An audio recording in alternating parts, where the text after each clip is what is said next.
Buenos días a todos.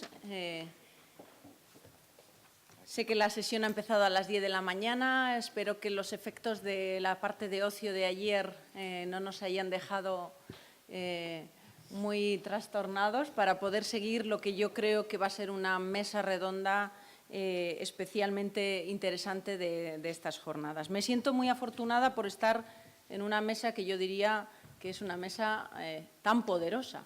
Nunca he estado rodeada con tantos líderes de opinión, representantes de medios de comunicación que tienen tanta capacidad para influir, que tienen tanta capacidad para llamarnos a la reflexión y que tienen tanta capacidad para, en ocasiones, remover los gabinetes de comunicación de muchas universidades cuando nos despertamos con alguna noticia que o no nos convence, o no nos gusta, o no nos coloca en el lugar que nos parece que debemos estar. Este honor de sentirme también acompañada en esta mesa, además es un honor doble porque en algunos de los casos de las personas que me acompañan concurre la circunstancia de que son periodistas a los que admiro, son periodistas a los que leo y a los que sigo, pero también en alguno de ellos concurre la circunstancia de que no sé si somos amigos, pero desde luego hemos compartido muchas mesas de debate, como es el caso de Ángel, y muchas discusiones sobre temas de actualidad. Discusiones en el sentido dialéctico de la palabra, no en el sentido de confrontación. Me van a permitir que haga una pequeña referencia a lo que es el currículum de cada uno de ellos, muy breve porque los organizadores de esta jornada han incluido en el programa ya algunos datos que pueden situarles en relación con cada uno de ellos. En el caso de Ángel Expósito, yo creo que es un ejemplo de periodista que se ha fogueado y que ha trabajado en los distintos medios, radio, prensa escrita, televisión y además en distintos medios de comunicación. Yo creo que no le falta casi ninguno. En la actualidad dirige el programa Mediodía en la cadena COPE y además comparto con él no solo esa confidencia que les hacía en relación con haber sido compañeros de algunas mesas de debate en televisión, sino además de los dos somos diplomados en altos estudios de la defensa nacional y los dos estamos siempre muy interesados por cuestiones de seguridad y defensa. Muchísimas gracias, Ángel, por haber aceptado la invitación de la universidad y por acompañarnos. Ángel, además, no es nuevo, no es la primera vez que viene a la Universidad de La Rioja, o sea que ya la conoce y yo creo que está en disposición de juzgarla en sus justos términos. En el caso de José Manuel Calvo, sí es la primera vez que viene a la Universidad de La Rioja, pero estoy convencida que no será la última. Su trayectoria profesional se ha desarrollado básicamente en dos medios, en radio y en prensa escrita y en un grupo mediático, en el grupo Prisa. Has trabajado muchos años en la SER, en El País, ha sido corresponsal, ahora es jefe de opinión del periódico El País, es subdirector y ayer en una confidencia durante una muy agradable cena me decía, yo en un momento determinado casi pensé orientar mi trayectoria profesional hacia el mundo de la docencia, hacia el mundo pues más vinculado con lo que hacemos muchos de los que estamos aquí y sin embargo aquí me ves ahora de jefe de opinión del diario El País. Muchísimas gracias por haber aceptado también la invitación, José Manuel, y como te decía, seguro que no es la última vez. Y yo creo que permítanme que tenga unas palabras de especial atención hacia la tercera persona a la que voy a citar, que compone esta mesa. Él es el subdirector o director adjunto de Financial Times, es John Thorhill. Muchísimas gracias. Thank you very much and welcome to the University of La Rioja. Yo creo que para la Universidad de La Rioja tener hoy aquí a John es todo un motivo de orgullo. Yo creo que es el medio de comunicación en el que trabaja. Su trayectoria profesional ha sido de una fidelidad extrema, porque desde que empezó en este medio de comunicación como periodista en prácticas hasta llegar, y estoy convencida que llegará todavía más lejos, hasta ocupar, espero, esa dirección de ese periódico, porque tu trayectoria es imparable y profesionalmente intachable. Decíamos, para la Universidad de La Rioja, que esté alguien como Jon hoy aquí, pues es un motivo de orgullo, y además creo que no todos los días se da la oportunidad de tener a alguien con esa capacidad de influir en el mundo y tenerlo tan cerca y tenerlo a nuestra disposición. Así que a quienes han hecho posible que esto sea así, muchas gracias por el esfuerzo que habéis realizado y por la oportunidad de que hoy la Universidad de La Rioja amanezca con esta mesa redonda tan fantástica. No voy a entretenerme más en la presentación, sí que quiero decirles que a ellos les hemos pedido que analicen desde su condición de líderes de opinión toda la cuestión vinculada con la reputación institucional y con la reputación de nuestras universidades. Quizá me permito plantear algunas algunas preguntas con el fin de que ellos puedan, a lo largo de su exposición, si les parece bien, afrontar alguna respuesta sugerente. Yo les planteo algunas preguntas que pueden ser formulaciones abstractas y luego os invito a que las concretéis e incluso las personalicéis en términos institucionales hasta donde os resulte cómodo y os resulte atractivo.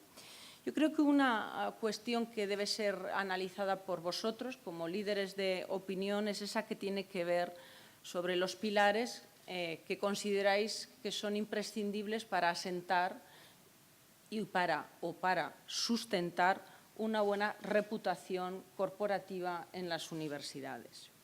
También quizá, y desde este planteamiento, podría ser sugerente conocer vuestra opinión acerca de si veis diferencias entre los valores que cultivan algunas universidades, digamos, españolas, con otro tipo de modelos de universidades de otros contextos, en muchas ocasiones alejados culturalmente al nuestro, pero que sin duda alguna gozan de una reputación indiscutible. ¿Existen esas diferencias? ¿Se pueden acortar? ¿Merece la pena que trabajemos en esa dirección? Nosotros pertenecemos a otro contexto cultural y debemos poner en valor nuestros pilares y no reconducirlos hacia otro modelo que difícilmente podría quizá ser aceptado y exportado a nuestro contexto. Esas son unas cuestiones que dejo en el ambiente. Y luego me gustaría también quizá que pudierais reflexionar en vuestras intervenciones sobre aquellos elementos que consideréis para vosotros que son relevantes a la hora de apreciar el valor de una universidad. Cuando os tenéis que enfrentar a una noticia, cuando os tenéis que enfrentar a emitir una opinión sobre un sistema universitario o sobre una universidad concreta, ¿qué es en lo primero que pensáis? ¿En los avances científicos que proceden de esa universidad? ¿En la capacidad de esa universidad para formar a sus estudiantes? ¿En cuántas becas otorga esa universidad y, por tanto, cuánto compromiso esa universidad tiene con la equidad y con la igualdad de oportunidades? ¿O en cuántas prácticas realizan sus estudiantes antes de obtener el título oficial? Por poneros algunos ejemplos. Bien, y creo que no debemos ignorar una pregunta, que es el valor que le dais vosotros a los rankings, como una herramienta que puede ayudarnos a interpretar el papel de una universidad, incluso el valor de una universidad, y si no creéis que existen otras herramientas y en ese caso, ¿cuáles serían? Bien, yo creo que para comenzar he planteado algunas cuestiones que la propia organización y las propias personas que nos acompañan, la mayor parte de ellas miembros de los gabinetes de comunicación de universidades, además de nuestro rector, miembros del equipo rectoral y muchas personas que hay en la sala que también son staff de nuestra universidad, personal de administración y servicios y también miembro del PDI, pueden estar interesados en conocer vuestra opinión sobre esto. Si os parece, para ordenar la metodología de funcionamiento de la mesa, dispondréis de en torno a 15 minutos cada uno de ellos para hacer vuestra intervención en los términos que consideréis, ajustándoos a este guión o a otro cualquiera. Y el orden, si os parece, le cederíamos la palabra en primer lugar a Ángel, continuaría José Manuel y cerraría John, esta primera intervención. Ángel, cuando quieras. Pues muchas gracias. A mí, de entrada, este tipo de actos, o sea, para un periodista que prácticamente no salimos de Madrid, salvo para trabajar en alguna cuestión, nos viene especialmente bien. Yo estoy convencido, y luego hablaremos de ello, de que uno de los grandes problemas de la sociedad española en general y de la universidad o de los medios en particular es que somos demasiado endogámicos y salimos poco de casa, de nuestros medios o de nuestro entorno. Por lo tanto, se agradece especialmente que me inviten a venir a una cosa como esta y, bueno, tardé 0, que diría mi hijo mayor, en decir que sí. Así que, y esto fue mucho antes de verano. Y eso, perdón que le interrumpa Ángel, y eso que estaba en Tailandia. Sí, es verdad, estaba en Tailandia, sí, obviamente de vacaciones, ahí no he ido a trabajar. Así que nada, encantado y muchas gracias por estar aquí. Segunda cuestión, antes de empezar al tema en concreto, a mí me da mucho miedo esto, lo de los líderes de opinión, ¿eh? Lo digo sinceramente. Yo creo que uno de los grandísimos problemas de nuestra profesión y del periodismo en España es que nos hemos pasado de papel los supuestos líderes de opinión. Yo siempre digo que, y lo digo con toda sinceridad y sin falsa modestia, lo digo sinceramente, si nosotros somos líderes de opinión, los liderados, Dios mío de mi vida, si supieran cuál es nuestra formación y nuestro nivel para sentirse liderados por nosotros. Dios mío de mi vida. O sea, a mí me gustaría que me liderara pues, el doctor Fuster, o que me liderara Francesc de Carreras, a quien luego me referiré, o que me liderara un catedrático de geografía.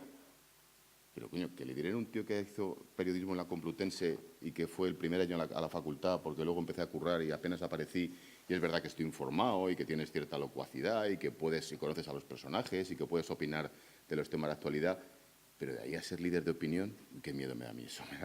Me da muchísimo reparo que me califiquen así y, sinceramente, pienso que uno de los grandes pecados de esta profesión periodística en España es que nos hemos pasado de rol. Lo digo sinceramente. Por lo tanto, yo lo siento empezar discutiendo con Mariola, pero discrepo en esa categorización de que somos tan supuestamente poderosos. Para nada. Por desgracia, en muchos casos, o alguno en concreto se lo ha creído así, yo creo que no. Vamos al tema. Los rankings. Esto es algo parecido a lo que en los medios de comunicación es el OJD o el EGM. Lo sabéis perfectamente porque os dedicáis también a los medios, aunque sea desde el otro lado de la barrera, ¿no? No nos gusta ninguno, salvo cuando te sacan de puta madre. Todos sabemos que está completamente manipulado, manejado, pero el mercado, o lo que queda del mercado, o las supuestas inversiones publicitarias se basan en esos rankings a la hora de hacer sus mediciones. Por lo tanto, no nos gustarán, pero es lo que hay. Y es lo que hay en España y es lo que hay por ahí fuera y más que va a haber en España y por ahí fuera. Luego, nos gustarán o no nos gustarán las reglas del juego, pero las mediciones existen. ¿Cuál es el problema? Y esto es otro problema social que yo creo sinceramente que existe en España a todos los niveles, por supuesto en el periodístico y por supuesto en el universitario, que es a lo que venimos a hablar. Es que nos molesta mucho que nos califiquen y que nos examinen y que nos escudriñen y que nos pongan a parir y que nos saquen los pecados. Eso debe ser un problema sociológico nuestro, ¿eh? Porque por ahí fuera no se ponen tan estupendos cuando te tocan las narices. Bueno, pues nosotros sí.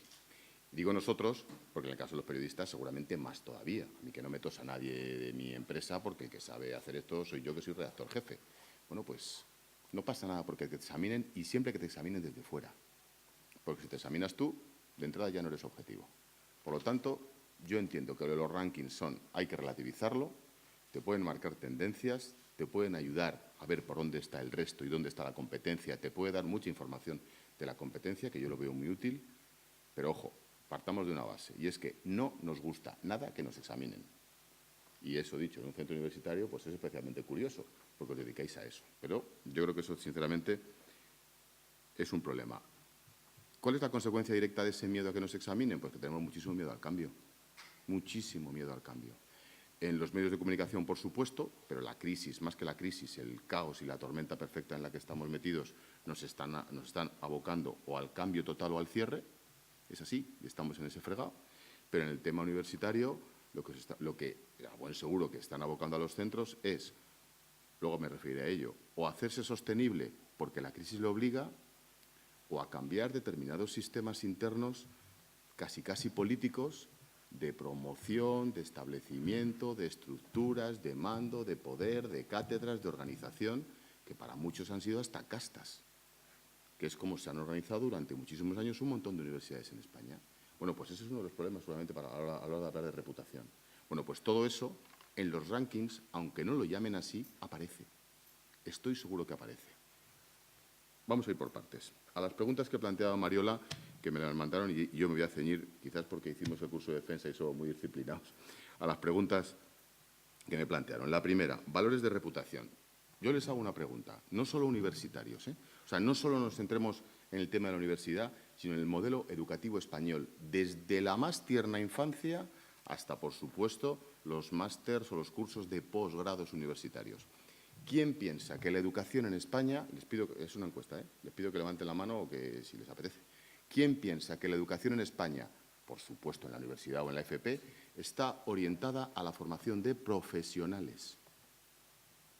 Adecuadamente, claro. ¿Me dan ganas de acabar mi intervención? Claro, esa es la reputación de la Universidad Española. La universidad, por extensión, no ha levantado la mano nadie, rector, no he mirado para atrás, pero que lo sepas. No ha levantado la mano nadie. Luego, deduzco que habrá muchos que se abstendrán, pero que la mayoría piensa que no estamos enfocados en nuestro sistema educativo a la formación de profesionales. Ojo, profesionales que no se empiezan a fraguar en la FP ni en la universidad, que ya tenemos que llegar a estas cosas con muchísimas cosas aprendidas, sobre todo con ese espíritu de emprendimiento y con ese conocimiento de la economía y con ese conocimiento de la economía real, que la economía real no es saber qué es la prima de riesgo, es saber cómo coño te haces autónomo, por ejemplo, que es a dónde van las cosas y cómo emprender un negocio. Yo tengo un hermano que es arquitecto y él siempre decía, yo habré aprendido mucho de estructuras o de álgebra o de diseño, pero no sé cómo montar un estudio de arquitectura. Claro, y el chaval que hace FP, que seguramente va a ganar más pasta que el arquitecto, seguro que sabe mucho de montar tuberías o de tornero fresador, si es que se llama así, pero no sabe cómo montar un taller. Bueno, pues no estamos dirigidos a montar profesionales. Estoy convencido que en los rankings de reputación el primer factor fundamental que aparece cuando uno estudia en las universidades, ¿quién sale de esas universidades colocado para el mercado?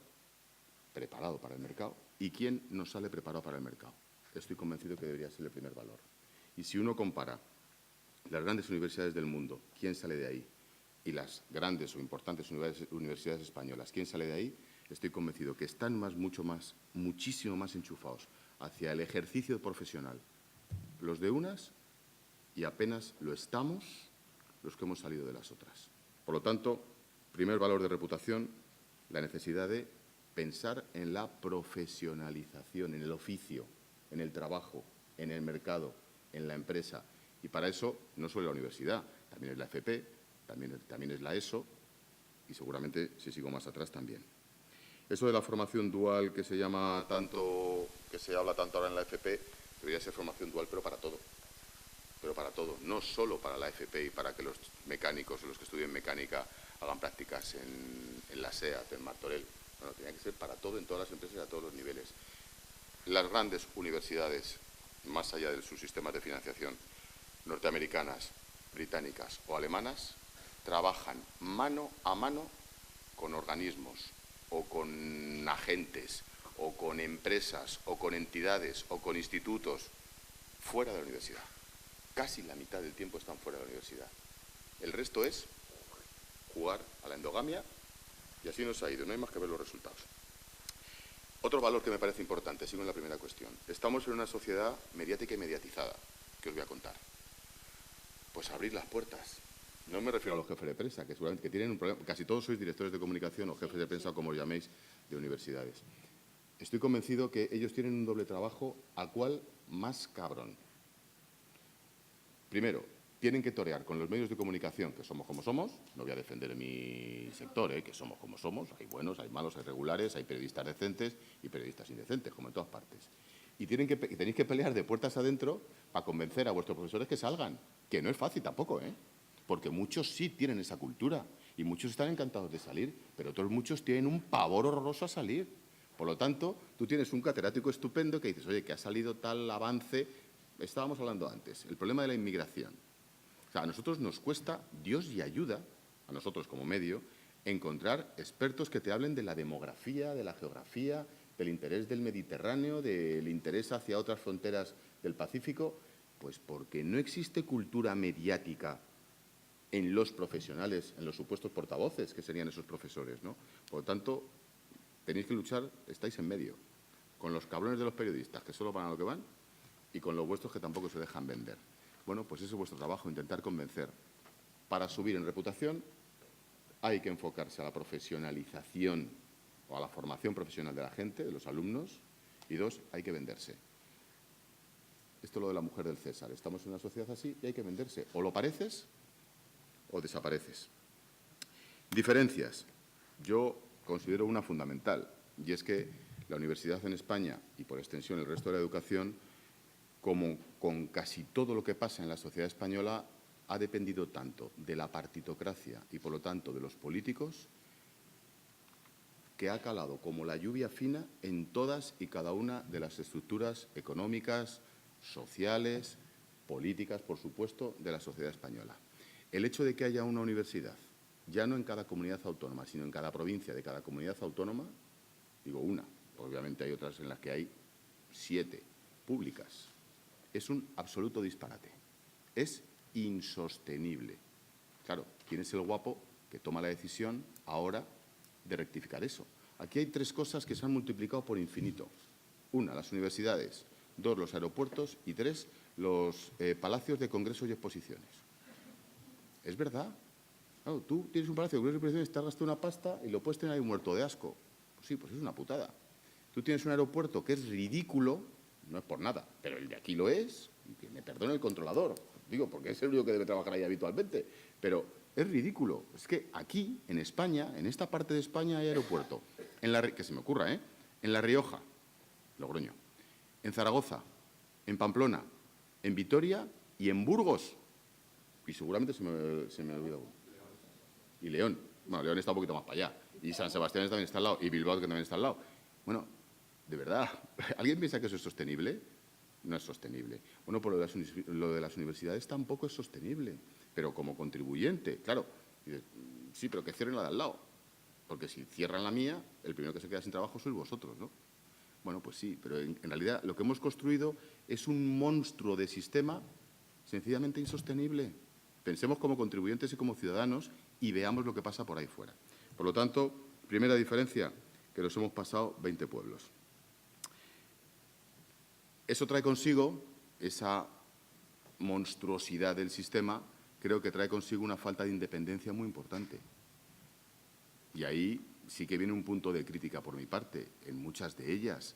O sea, la tendencia política de la universidad, en muchísimos casos, y miro hacia mi comunidad autónoma, en este caso Madrid, que tiene también competencias, ha sido absolutamente negativa. Tú sabías la tendencia ideológica de la universidad en función del rector y del equipo de gobierno. ¿Estamos convencidos que todas las universidades, las grandes universidades del mundo mundial, sabemos de qué partido es? Yo no lo sé, yo no, a lo mejor mi colega británico lo sabe.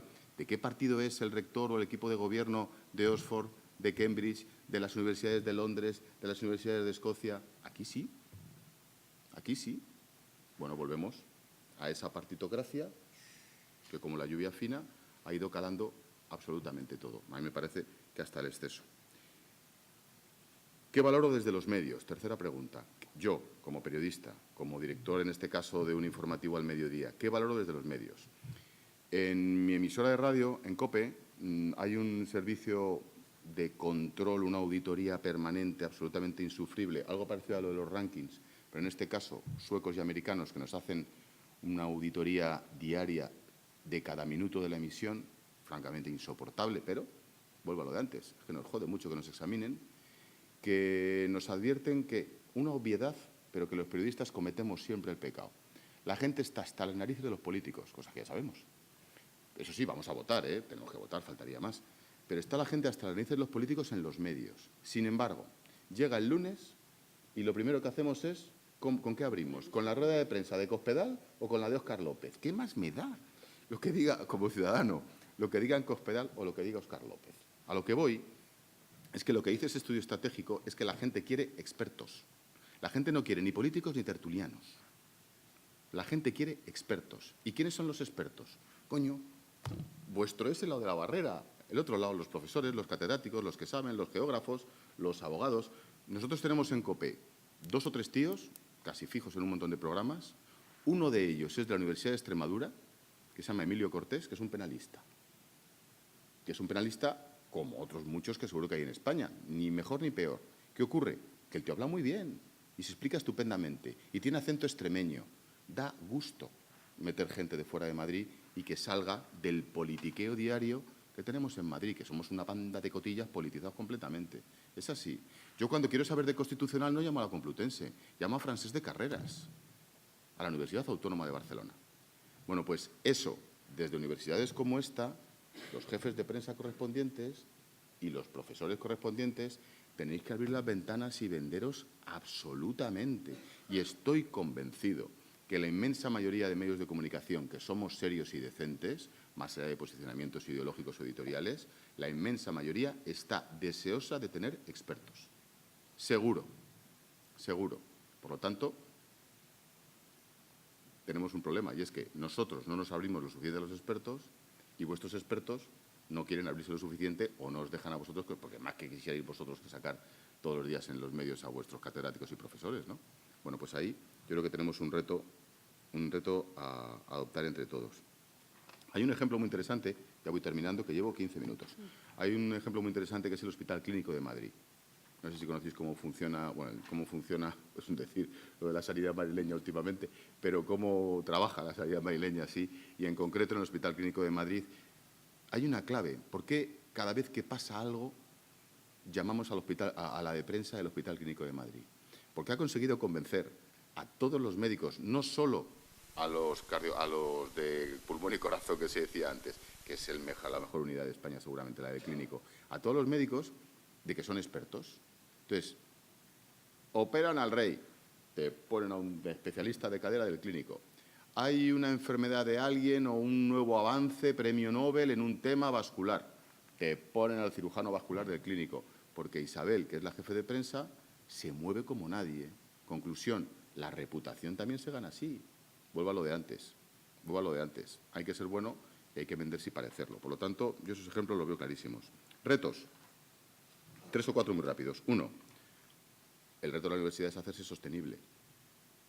Claro, seamos sinceros. ¿Es sostenible este sistema? Que levante la mano quien piense que es sostenible el actual sistema universitario español. 3, 4, 5. Que levante la mano quien piense que no es sostenible. Bueno, hay abstenciones muchas también, ¿eh? Por lo tanto, tú no te cortes, levanta la mano si quieres levantar. No hagas así con el boli, no te van a decir nada los de al lado. Estás dudando, ¿no? Por lo tanto, primera cuestión, creo que hay que hacerlo sostenible. Segundo, obviamente lo he dicho antes, la formación de profesionales. Tercero, venderse, venderos, que se vendan. Convencedles a vuestros rectores y a vuestros equipos de gobierno y a vuestros grandes catedráticos, que los hay en todas partes, que hay que venderse y que salir a los medios. Porque es verdad que en el lado de los medios hay mucho puñetero, algunos seremos muy puñeteros, pero hay otros que son muy decentes. Por lo tanto, fundamental. Y había una última pregunta, en la que también soy muy crítico socialmente, no como periodista, que era si la sociedad española percibe con éxito o no la incorporación de Bolonia. La sociedad española no percibe nada que tenga que ver con la educación, no solo Bolonia. A la sociedad española, hasta ahora, seamos sinceros, hasta ahora que han llegado los recortes, la educación le ha importado un pepino. Es terrible, pero es así. Desde el punto de vista de interés mediático, de interés, lo vemos en los medios. O sea, los grandes medios tienen periodistas famosísimos en opinión. Yo puedo ser un ejemplo, y perdón por la autocita. Tienen columnistas de primera categoría, tienen periodistas muy famosos que hacen crónica parlamentaria, enviados especiales, faltaría más, periodistas de guerra. ¿Quién tiene periodistas expertos en educación? Tú. Miguel, que luego estará por la tarde aquí. Muy pocos más. En ABC teníamos. Pero hacia abajo. ¿Por qué? Pues porque nos han interesado otras cosas, seguramente la política pura y algo tan trascendental para un país, para una civilización como es la educación, seamos sinceros, no ha interesado. Si salimos a la calle y preguntamos a la gente ¿qué es Bolonia? ¿De verdad pensáis que alguien sabe qué es el proceso de Bolonia? Ni los que tienen hijos universitarios lo saben, ni muchos universitarios. Y si lo saben porque se lo han metido con calzador. Por lo tanto, la respuesta tajante es no. No porque no sepan si la universidad se ha adaptado bien a Bolonia, sino porque a la sociedad española no le interesa la educación nada, nada. Y por desgracia, así nos ha ido. Y me he pasado 2 minutitos, ¿no? Vale, pues ya está, gracias. Gracias, Ángel. Ahora tiene la palabra, como habíamos comentado, José Manuel. Muchas gracias, Mariola. Muchas gracias a la Universidad de La Rioja. Es mi primera vez aquí, pero yo me temo que no va a ser la última, efectivamente. 2 problemas antes de empezar. El primero es hablar después de un verdadero líder de opinión, por mucho que él diga. Así que tengo un hándicap fuerte, pero ¿qué se le va a hacer? Segundo problema, no hice el curso ese de la defensa que han hecho la vicerrectora y el líder de opinión, con lo cual ni hice la mili tampoco. Yo tampoco. Por razón. Quiero decir que voy a ser un poco indisciplinado con los asuntos. Lo que no me gustaría es hablaros de lo que ya sabéis. Es decir, no voy a hablaros de que la reputación de las universidades, como la reputación de las personas, como la reputación de los medios de comunicación, se basa en criterios, yo creo que muy conocidos. Es decir, es bueno, es serio, es fiable.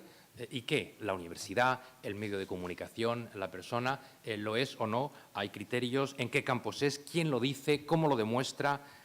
Bueno, a eso os dedicáis y yo ahí tengo poco que decir, a la reputación y a los rankings.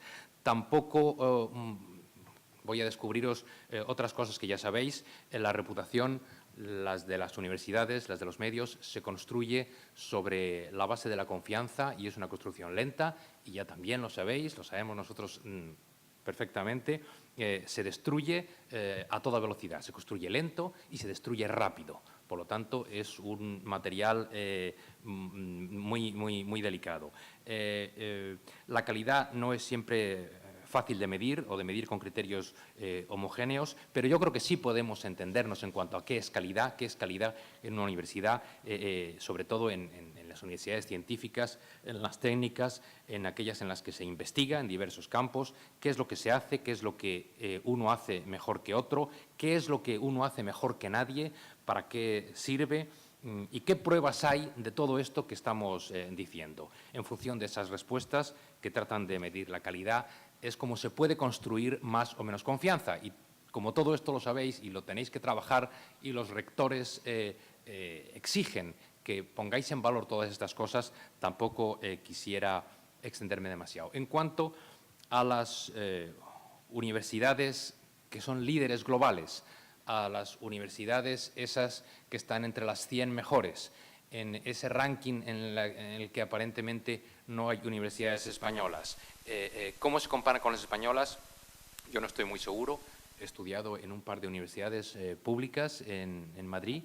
He vivido tiempo fuera. Mi relación ha sido más con think tanks que con universidades. De ahí sí que tengo alguna experiencia sobre la que luego volveré.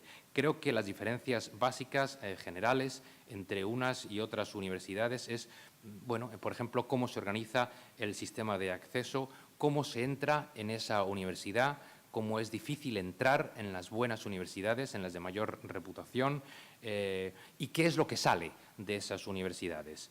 Yo creo que el listón de admisiones en universidades líderes globales, en aquellas que tienen una reputación sin discusión, bien por razones económicas, porque es muy caro, o bien por política de selección, porque no entra el que quiera, sino el que pueda, es un objetivo difícil de conseguir y eso redunda directamente en cuanto a la reputación del título del que sale.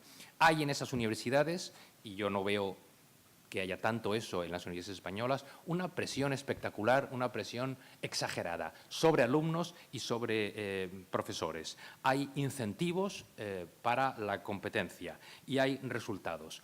Esas universidades tienen lazos con la sociedad, lazos con las empresas que no tienen universidades españolas. Y no digo que estén mejor relacionadas, porque creo que las universidades españolas están bien relacionadas con sus comunidades, están relativamente bien imbricadas. Con esto no quiero decir, y aquí tengo que estar de acuerdo con Ángel, que nos importe demasiado la educación.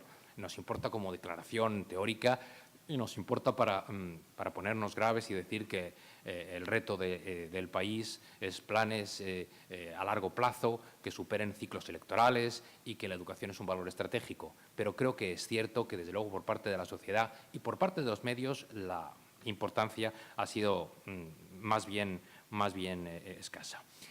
Como de todo esto no quería hablar más de estas cosas bastante normales, sí quería hablar de lo que yo valoro de una universidad desde el trabajo que tengo y también lo que espero de vuestro trabajo. En general, lo que nosotros, lo que en los medios de comunicación se valora de una universidad es su capacidad de hacernos llegar propuestas imposibles de ignorar. Es decir, que no podamos decir que no a los ofrecimientos. Eso quiere decir que si ocurren o cuando ocurren cosas, y eso os obliga a estar muy atentos a los medios, tenéis reflejos y capacidad suficiente para ofrecer explicaciones, visiones, qué hay detrás de los problemas. Entonces, naturalmente y de forma rápida vamos a absorber esa información y esa oferta, como antes decía Ángel. Y es lógico y así lo hacemos. Lo hacemos constantemente en dos grandes apartados. En el de una explicación completa sobre un problema teórico a través de artículos de expertos de todo tipo, pero también y sobre todo en la información, en todas las secciones de un medio, en la política internacional, en la económica, en sociedad, desde luego, en medicina, en ciencia, en cultura. En todas esas necesitamos expertos.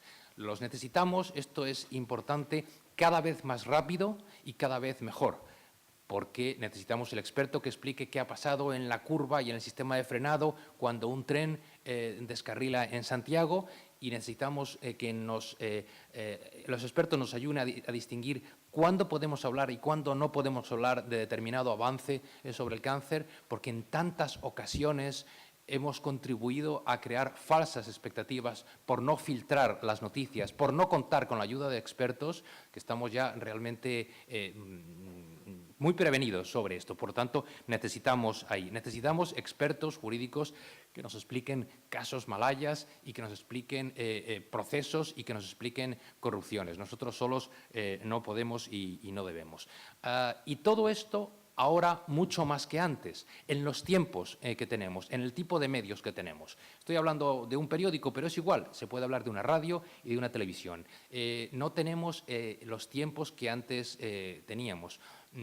Los periódicos antes se preparaban poco, planificaban poco, se hacían más bien por la tarde-noche hasta muy tarde, para ser leídos a la mañana siguiente con escasa competencia, y ahora estamos exactamente en lo contrario. Necesitamos hacer periódicos más por la mañana que por la tarde, más como planificación, y necesitamos que no importe que ese periódico cuando salga a la calle haya miles de centros informativos que le hagan competencia, porque es un periódico para todo el día o es una revista para todo el día, es para leer por la tarde y para leer por la noche.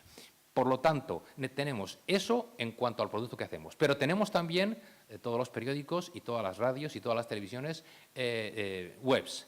Y aquí es donde nos encontramos en muchas ocasiones con la necesidad de contar con rapidez, con aportaciones de expertos. Por lo tanto, en concreto de vosotros, en responsables de comunicación, lo que esperamos es mucho esfuerzo en rapidez. Por lo que os estaba diciendo, antes necesitábamos las cosas pronto, ahora las necesitamos todavía más pronto, y seguramente en dos formatos: una pronto, pronto, pronto y que no sea ninguna tontería, y una un poquito más tarde y que profundice todavía más, porque es lo que estamos exigiendo a nuestros redactores, que respondan con rapidez y con profundidad, y que no se equivoquen en la rapidez en la web y que después desarrollen otros puntos de vista en la profundidad. Y, por lo tanto, ellos van a acudir a fuentes y van a acudir a través de vosotros en muchas ocasiones a fuentes con esos dos criterios. Y eso es complicado, pero es la rapidez que nosotros necesitamos para responder en minutos a demandas de información, como os decía antes, demandas de información sobre los últimos Nobel de Economía o de Medicina, o valoraciones urgentes de asuntos que surgen de repente. Hay mil ejemplos. Rapidez, pero, como os decía, también profundidad. Necesitamos medios con más análisis, medios que sean más relevantes para los ciudadanos. Y nosotros solos no podemos. Y es vital contar con vuestra participación. Rapidez y profundidad porque tenemos formatos y plataformas y tiempos distintos, porque necesitamos estar cada vez más al servicio de lo que el consumidor de información quiere, de cuándo lo quiere y de dónde lo quiere. Para colmo, un consumidor que es activo y antes no lo era, y ya lo sabéis, un consumidor que puede en muchas ocasiones pasar de largo de nosotros, que puede acudir directamente a vuestras páginas web, que puede acudir a ciertos artículos, a información de vuestros expertos. Si no lo hace, o si lo hace poco, o si queremos que no lo haga, es porque nosotros hacemos otro trabajo. Es porque vosotros, o nosotros y vosotros, le adelantamos esa tarea, seleccionamos la información relevante, destilamos conocimientos en bruto y los traducimos a un lenguaje comprensible, desplegamos análisis, ofrecemos elementos para construir opiniones, damos opiniones. Por lo tanto, además de rapidez y además de profundidad, os estamos pidiendo flexibilidad. Si vosotros, ya lo sabéis de sobra, hacéis comunicación sobre estas bases, seréis eficaces, nos vais a ser eficaces. En buena medida vamos a depender de vosotros. Vais a ser relevantes para nosotros, que queremos ser relevantes para nuestros lectores, para nuestros consumidores de información. Y si no, no. No esperéis agradecimiento por parte de los medios. Y no esperéis, más bien esperad desplantes. Más bien vosotros en muchas ocasiones tendréis cosas que creéis que son bestiales, investigaciones, trabajos, a veces por compromisos y porque el rector está encima, pero a veces no, a veces porque objetivamente hay una gran historia y un medio no lo quiere y otro medio tampoco. ¿Y dónde voy a colocar esto? Eso es lo normal. Y no esperéis que porque un día luzca vuestro trabajo y haya un artículo o haya la opinión de un experto y haya una marca y la Universidad de La Rioja y esta persona que es de la Universidad de La Rioja ha dicho esto y nos ha ayudado a eliminar el problema, el día siguiente lo vamos a tener muy en cuenta. No es amor, es sexo, es decir, es interés, es conveniencia, es algo mutuo. En realidad lo que necesitamos es una historia de conspiración entre medios y universidades, entre medios de comunicación y universidades. ¿Tenemos intereses comunes? Claro que los tenemos. Me parece que uno de los retos pendientes que tiene este país, que se hace mucho mejor en otras universidades, en otros medios, sobre todo anglosajones, es la divulgación científica. Creo que ha habido recientemente historias poco estimulantes para algo tan necesario como la divulgación científica. Ha habido o se crearon, vosotros lo sabréis mejor que yo, unidades de cultura científica en muchas universidades. Se crearon en momentos de boom, se crearon en momentos de dinero. Me da la impresión, o he recibido información según la cual en momentos de recortes y en momentos de ajustes, esas unidades de cultura científica dejan de existir. Estoy haciendo, o quisiera hacer también un pequeño reproche a las universidades. Las universidades, o muchas de ellas, reciben ayudas para poner en marcha unidades de cultura científica. Cuando esas ayudas dejan de existir, muchas veces se echa el cierre. Por lo tanto, se abandona una parte importante de esfuerzo de divulgación. Y nosotros necesitamos ayuda y necesitamos presión en ese sentido, porque no es fácil o no nos es fácil dedicar espacio a la divulgación. Es como los documentales de la 2, todo el mundo dice que le interesa la divulgación científica, luego nosotros mismos no le damos espacio y tampoco creemos que sean en muchas ocasiones las piezas más solicitadas. Es verdad que la política interesa menos, es verdad que nos dedicamos como locos a hacer política y es verdad que deberíamos dedicarnos como locos a hacer divulgación porque cuando la ofrecemos hay demanda. Un último asunto en la indisciplina que he desarrollado sobre los rankings. No sé de rankings, pero me da la impresión de que esta historia de los rankings tiene mucho que ver con la guía Michelin. Y ahí empezó todo. Y ahí empezó todo hace 120 o 130 años. ¿Es así o no es así? La guía Michelin, que creo que se creó en 1900, bueno, la fábrica de neumáticos, para promocionarlos, regalaba a los que compraban esas ruedas una guía en la que había información sobre mapas, sobre sitios para ver, sobre servicios de ciudades, algunos restaurantes que otros. Estuvo así 20, 25 años. Hacia los años 20 empezó a entender que la gente lo que le interesaba de verdad eran los restaurantes y empezó a tener publicidad de restaurantes. Y a alguien, cerebro brillante, se le ocurrió empezar a introducir puntuación con criterios no precisamente objetivos. ¿Qué tal está la cosa en este restaurante? ¿Qué innovación? ¿Qué bueno? ¿Qué malo? Bueno, ya sabéis lo que es la guía Michelin, ya sabéis lo que son las estrellas, ya sabéis que hay cocineros, que chefs se suicidan por perder estrellas de guías Michelin. ¿Nos vale o no nos vale para hablar de los rankings? Bueno, yo creo que los rankings de las universidades tienen más objetividad que la guía Michelin, pero el punto no es ese, el punto es si sirven para algo, si se escuchan, si juegan un papel, si sirven para establecer competencia, si ofrecen presión para mejorar un servicio. Yo creo que sí.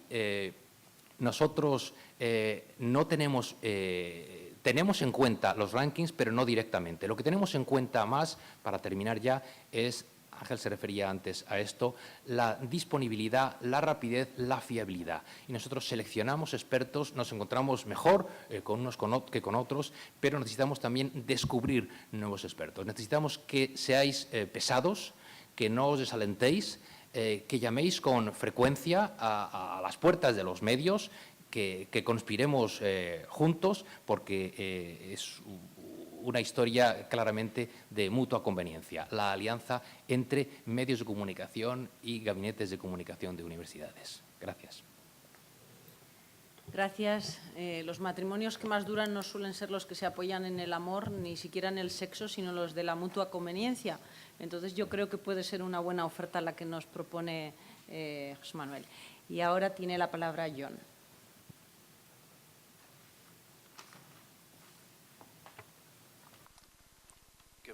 Buenos días. Y disculpas, tengo que hablar en inglés, que me he equivocado de idioma en la universidad. Es un placer estar aquí en un sitio tan bonito y muchas gracias por la presentación muy generosa. El último congreso que estuve también fue en una región vitivinícola, en Ningxia, en China, cerca de la frontera con Mongolia, donde están invirtiendo en la producción de vino. Y están produciendo mucho vino. De hecho, conocí a un enólogo francés y decía que había leído en la prensa china que habían bebido 2 millones de botellas de Chateau Latour. Y en la historia de Chateau Latour no habían hecho 2 millones de botellas. Entonces hay algo un poco raro en el mercado chino de vino. Y los vinos de Rioja son mucho mejores que los vinos chinos de momento. He estado leyendo sobre las universidades antes de venir y he hablado con expertos en educación. Y lo que voy a decir refiere sobre todo a las universidades angloamericanas, no soy experto sobre universidades españolas. Pero lo que me ha impresionado, hablando con los expertos, es la similitud en los debates sobre las universidades y los debates que hemos tenido en los medios hace unos años. Y he leído un artículo por investigadores de Pearson, la empresa matriz del periódico, y la avalancha que viene en el futuro en las universidades angloamericanas. Y hay 3 temas comunes, tanto en los medios hace 10 años y hoy en día. Tiene que hacer frente al impacto de la globalización y los cambios tecnológicos. También estamos luchando para crear un modelo sostenible de los medios, y parece que esto va a ser un problema para las universidades aquí. Y tercero, cómo atraer la atención en un mundo cada vez más ruidoso. Todo el mundo tiene su blog. ¿Cómo se puede atraer la atención cuando hay tanto ruido? Voy a empezar con la globalización, que es un tema que obsesiona a nuestro periódico. Y cuando visitaba China no era solamente para probar el vino, era para estudiar la economía. Y es todavía muy difícil entender la escala de los cambios en China. Y estos días estaba en unos cálculos. La economía china es 6 veces la economía española en este momento. Y sigue creciendo a una velocidad fenomenal. Si lo ponemos en otra perspectiva, desde el 11 de julio de 2010, el día que España ganó el Mundial, China ha creado el equivalente de una nueva economía española y con la velocidad va a crear otra España en los próximos 2 años. No son las cantidades en el cambio, también el cambio cualitativo. Están invirtiendo mucho en las universidades y para el año 2020 van a tener 29% de los licenciados en el mundo entre 25 y 34 años y habrá más licenciados chinos que en todo el mercado laboral norteamericano. Bill Gates decía que en Occidente, cuando decís uno en 1 millón, te sientes especial. Pero en China sabes que hay 1.300 personas igual que tú. Segundo, tecnología. Durante siglos las universidades eran almacenes del conocimiento humano, es donde se encontraba todo el conocimiento. Todo el conocimiento que merecía la pena estaba en los cerebros de los que estudiaban en las universidades y en sus bibliotecas, pero es algo que está cambiando muy rápidamente. El otro día, Eric Schmidt, el CEO de Google, decía que en nuestras vidas todo el conocimiento que ha hecho público estará disponible a toda la gente en el planeta, que es increíble cuando paras para pensar. Hay 2,5 billones de usuarios de Internet en el planeta actualmente y esto va a incrementar a 4 billones. Y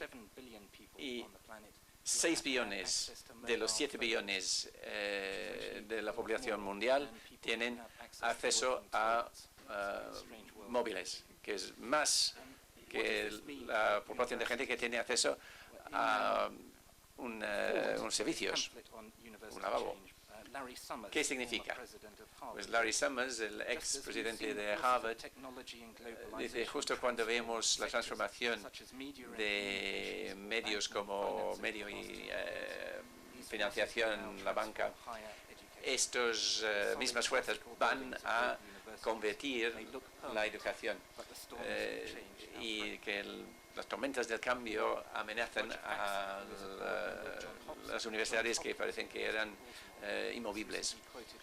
Y otro americano decía que la educación online está a punto de cambiar toda la educación en el sistema de universidades de élite. El tema es si los alumnos estarán preparados.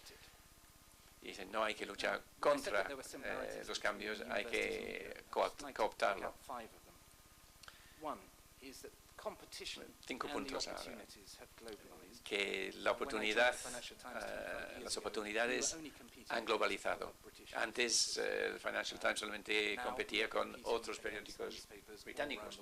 Ahora estamos compitiendo con periódicos de todo el mundo. Se puede leer online los periódicos de Estados Unidos, de Australia. Y obviamente es un modelo distinto en el mundo universitario. Tienes un público cautivo de estudiantes, pero nosotros pensamos que también teníamos un público cautivo de lectores. Y el mundo online ha cambiado totalmente cómo la gente accede a cursos online. Y esto está cambiando la enseñanza superior y va a tener un impacto enorme en las universidades. 2. El cambio del mundo físico al mundo virtual también es importante. Antes la gente leía el periódico en papel. Ahora tenemos más gente que lee el periódico por Internet. Y esto creo que va a pasar también en el caso de las universidades, sobre todo las universidades angloamericanas. Tercero, con la proliferación de educación online, también habrá una mayor intensificación de competencia y la posibilidad para los estudiantes para elegir dónde y qué quieren estudiar. Pueden elegir cursos para crear su propio itinerario. Cuatro, los lectores y los estudiantes van a dar cada vez más importante al valor del dinero. Es un debate muy importante en Inglaterra con el coste de la educación en Inglaterra. Ahora es mucho dinero para estudiar en la universidad en Gran Bretaña y podría haber un incremento en el número de licenciados subprime que nunca van a poder pagar las deudas que han acumulado para poder ir a la universidad. Y el último punto de comparación es que no es todo negativo. Los cambios están cambiando también las oportunidades. Y el mensaje que Roger Faxon quería comunicar es una disrupción.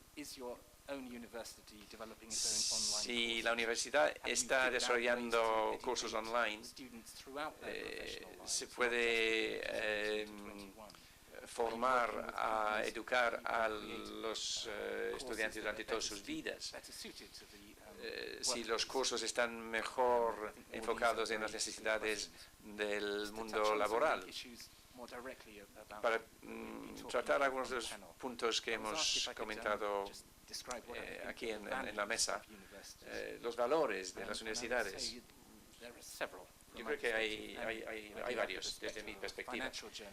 Soy un periodista financiero, entonces lo veo por una prisma económica. Primero, que las universidades en su investigación deberían hacer el trabajo que nadie más puede hacer en la sociedad. Hay un valor en la investigación pura que las empresas no van a financiar. The second is that universities have this unique mix of knowledge. They are truly interdisciplinary. They have people who are experts in the economy, Tienen expertos en economía, que son expertos en antropología, y la mezcla de disciplinas también es muy útil. Y esto tampoco se replica, se reproduce en el sector privado. El tercer punto, en cuanto a valores de las universidades, es que deberían educar a la gente para la sociedad. La educación tiene su valor, pero también debería ayudar a las economías. Y en Asia, por ejemplo, las universidades son motores para el crecimiento. Y muchas de las universidades angloamericanas también están siguiendo esta tendencia. Los rankings, aquí tengo que andar con cuidado porque el Financial Times produce rankings para escuelas y escuelas de negocios sobre todo. Y por supuesto son muy valiosos. Pero personalmente soy un poco escéptico sobre los rankings y su valor. Depende de los criterios que se aplican y quién está buscando. Es sobre la investigación, sobre el valor de su docencia y finalmente los rankings. Pues sí, en las universidades prestan mucha atención, es un poco como los premios para periodistas, si has ganado un Pulitzer o no. Y a los lectores les importa un pepino. Y yo creo que en el mismo sentido, en las universidades todo va a depender de los estudiantes. Si están votando con sus pies o si siguen intentando entrar en tu universidad o si los profesores quieren trabajar en tu universidad. Y esto es la medida del éxito de la universidad. Y luego la reputación, último punto, como otros han dicho ya en esta mesa. No creo que los periodistas suelen pensar mucho en si una universidad tiene una muy buena reputación en comparación con otra. a very transactional relationship. Es una relación muy transaccional And in particular, entre periodistas I think, y universidades. The relationship or the reputations Y are sobre stronger todo of las individual reputaciones de academics in universities. profesores, de which académicos is, I think, gonna específicos become son a más very interesting, importantes. Issue for the way that Y universities va a ser un reward tema their own staff importante and pay people. sobre Certainly in a lot cómo of American, las universidades tendrán universities, que a lot of their faculty remunerar members are now a becoming rock sus stars profesores. in the En Estados academic Unidos, world. a unos And I'm académicos thinking of people like se han Paul convertido Krugman, the en Nobel Prize los winning rockstars, economist, estrellas de rock. who teaches at Hay Princeton, como Paul is also, Krugman, que es profesor columnist en for the New York Princeton, Times, has an enormous following on es social columnista y tiene There's muchos Robert seguidores Schiller, en who los medios. teaches at, Robert Schiller, University otro of profesor Yale, en la Universidad de Yale, and is also a very renowned kind of public y intellectual. otro muy Michael reconocido Sandel públicamente, at Michael Harvard Sandel en University, la Universidad de who is a Harvard, rock star of moral que es philosophy. otra estrella de la There's filosofía Niall moral. Ferguson, who's a Niall historian, Ferguson, un who historiador, is also a great public figure. que también es And a un lot of these individual personaje academics now público. have enormously Y muchos de powerful estos individual brands. académicos They are tienen su incredibly propia rich marca people. They earn a lot of y money ganan mucho from, dinero the talks that they give. de sus charlas, de sus How do conferencias. universities blend people like that in this Y world? I cómo think journalists are pueden las far more universidades interested in atraer talking y to remunerar a experts, gente those así. rock stars, Los than periodistas prefieren hablar con necessarily las they are estrellas interacting with the university que as a whole. interaccionar con But la that said, universidad I also think that en su the totalidad. experts that there are in Pero particular hay universities, expertos en if there was a universidades. particular Si superb hubiera expert, un on the experto Eurozone, sobre in the University of Rioja, pues, they would be far more la interesting to talk eurozona to, en la I Universidad de think, La Rioja, than, sería mucho más necessarily, interesante hablar their con counterpart esta in the persona que es University of Harvard, if they weren't particularly good su academics. par So I think en it la does Universidad de depend Harvard. enormously on Entonces the depende individual mucho de reputation la reputación academics individual and not de los necessarily on the académicos y no collective tanto de reputation la reputación of the colectiva de la universidad. I shall stop there. Y Thank you. ahí voy a parar de Thank you, momento. John. Una vez aclarado que el vino de Rioja es el mejor, que es mejor que otros, yo creo que procede a continuación abrir un debate con el público, salvo que alguno de los miembros de la mesa desee o bien matizar o bien completar su primera exposición o alguna de las reflexiones que han salido. Yo sí que me permito aportar casi a modo de recopilación de las ideas que han salido, algunas casi conclusiones que se repiten entre los tres ponentes de la mesa de hoy, ¿no? Tenemos que ser conscientes que en abstracto la educación no es una línea estratégica ni una línea de interés de los medios de comunicación, pero sí que los medios de comunicación necesitan, nos demandan, requieren expertos porque les ayudan a ellos a construir una información con otra mirada, más quizá documentada, con una reflexión rigurosa, pero sobre todo porque también su relación con la sociedad tampoco es amor, sino que también debe ser sexo, y la sociedad quiere eso, quiere expertos, quiere profesionales, y los expertos pueden estar y están de hecho en la sociedad. Por lo tanto, han venido a contarnos muchas cosas, pero han venido a presentarnos una demanda y un reto bien interesante, que es que todos los profesores de la universidad se animen a contar todo lo que llevan tiempo estudiando, porque, claro, a contarlos en términos de respuesta a un problema concreto de la sociedad, con rapidez, con flexibilidad, con capacidad de síntesis. Normalmente en los medios de comunicación no se dan conferencias de 45 minutos, se hacen intervenciones de 20 segundos. Y a veces no es fácil sintetizar toda nuestra ciencia o lo que creemos que nosotros tenemos ciencia. Pero en realidad podríamos abrir casi un programa, y sé que los que me escuchan, muchos de ellos lo van a entender a la perfección. La universidad responde. La universidad responde a todos esos problemas que tiene la sociedad y que los medios están dispuestos a darnos también un espacio. Me ha parecido extremadamente sugerente la sugerencia que han hecho algunos de ellos, especialmente John en su intervención.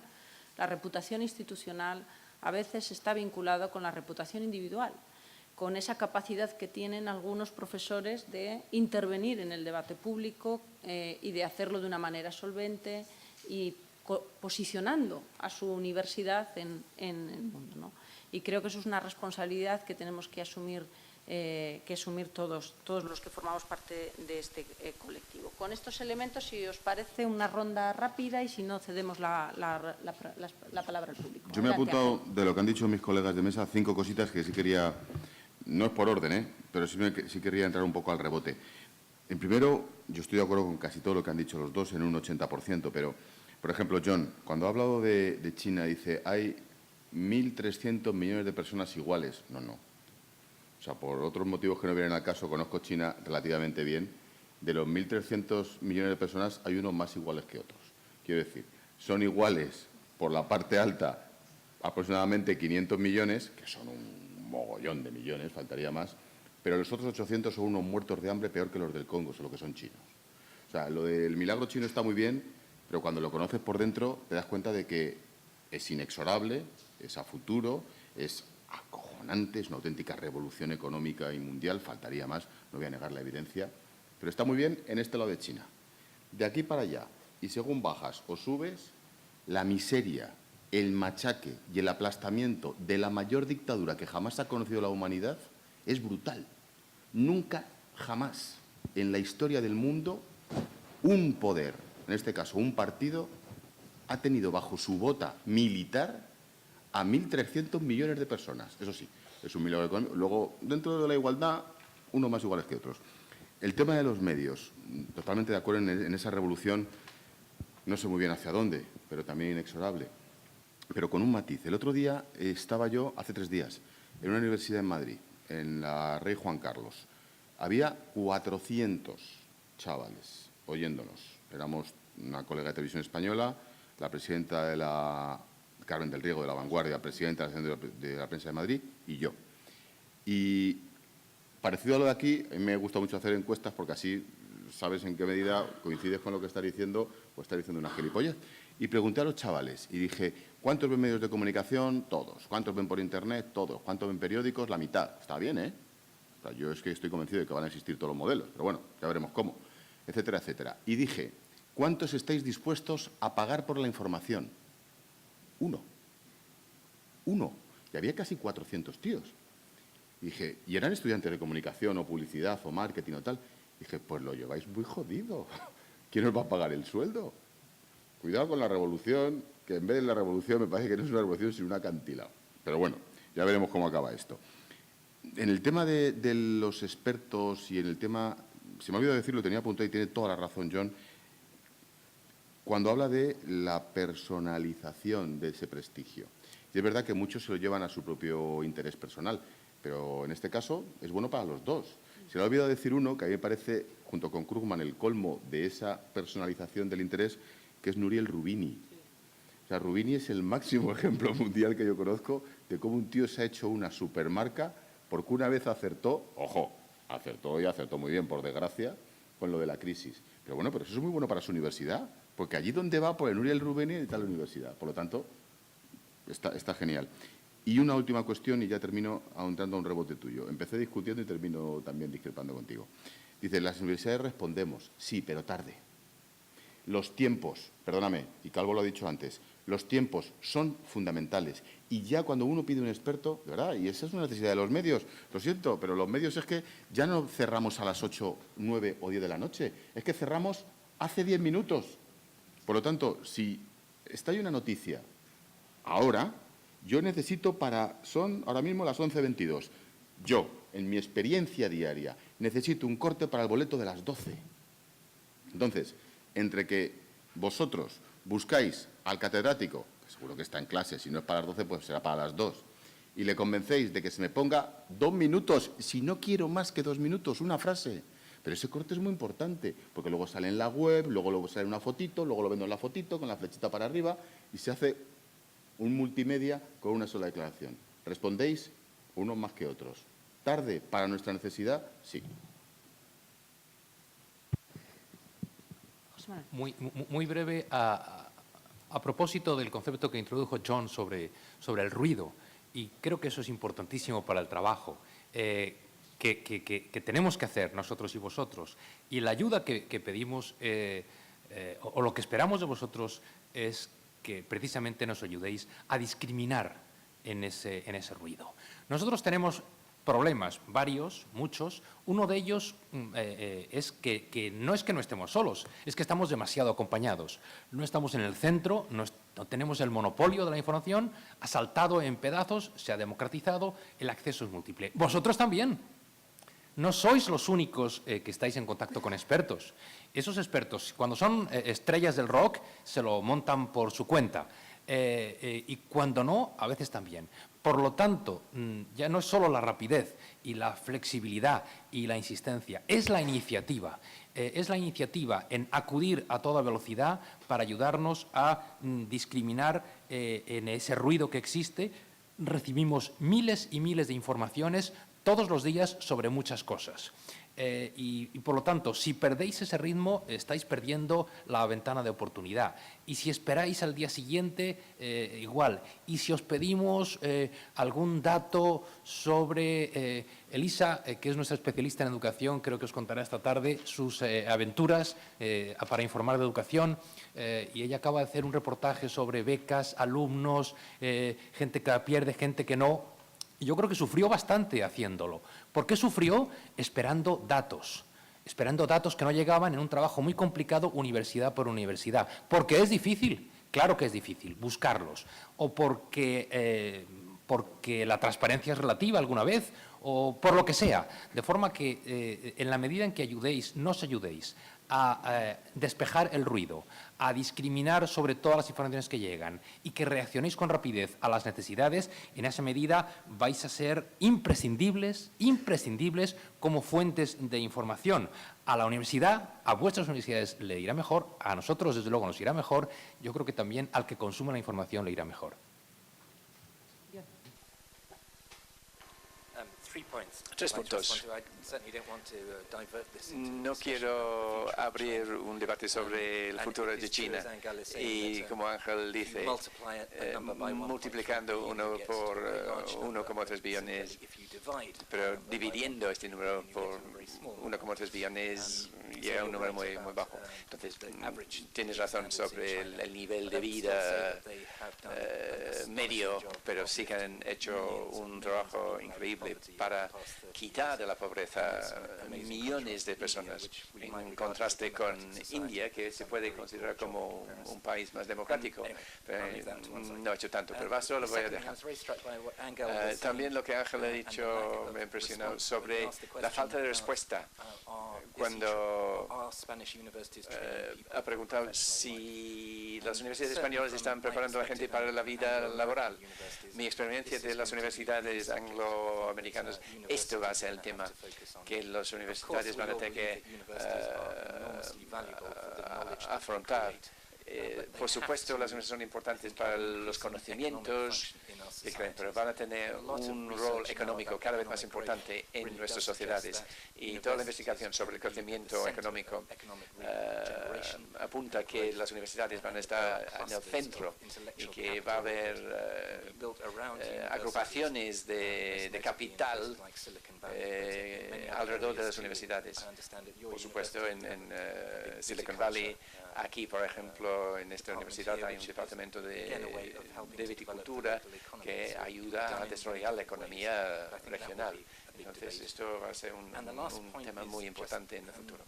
Y para terminar, el ruido y cómo se puede hacerse oír en este mundo tan ruidoso. Pues las universidades también deberían pensar como editoriales. Las universidades tienen el derecho de publicar los resultados de su investigación y hay que hacerlo de una forma media friendly.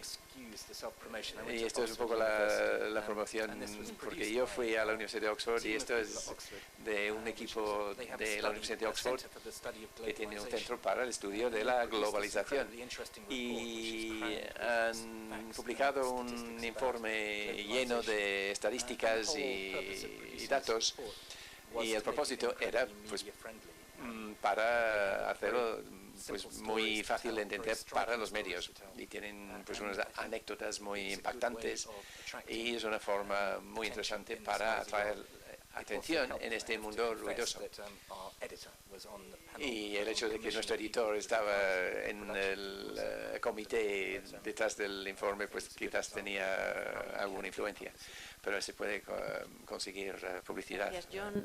Pues yo creo que sí, ahora merece la pena darle la palabra al público. Veo muchas manos levantadas. Comenzamos por allí, nos presentamos. El rector también quiere decir algo. Lo estaba esperando, rector. Allí, por favor, sí.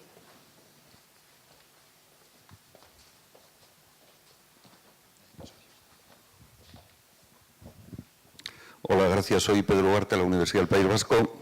Quería comentar alguna cosa con relación a los rankings y a las relaciones, pero habida cuenta cómo ha derivado un poco la conversación en el ámbito de los expertos, creo que tenéis mucha razón que desde los medios de comunicación muchas veces se pide respuesta a la universidad y la universidad es lenta a la hora de darla. Y es verdad que internamente hay una cierta cultura, posiblemente en las universidades de este país, de profesor prudente, prevenido, que, vamos, no ya su disciplina, es que sale del tema de su tesis doctoral y opina que no sabe nada, que no tiene autoridad. Es decir, a veces hay profesores que tienen una visión de sí mismos que parece que necesitan, yo creo más que responsables de prensa, masajistas emocionales, porque y se reducen casi a su tesis doctoral. Y entiendo que nosotros les debemos invitar a que colaboren más con los medios. Pero también es cierto, yo creo que debéis reconocer que muchas veces el apremio con que los medios piden expertos, ¿no? Es decir, cuando te dicen, no sé, ¿no? Poniéndolo poco cómico, pero estoy seguro que muchos compañeros aquí han visto cosas parecidas. Oye, ¿tienes un jurista para que me hable del juez este que ha liberado al violador?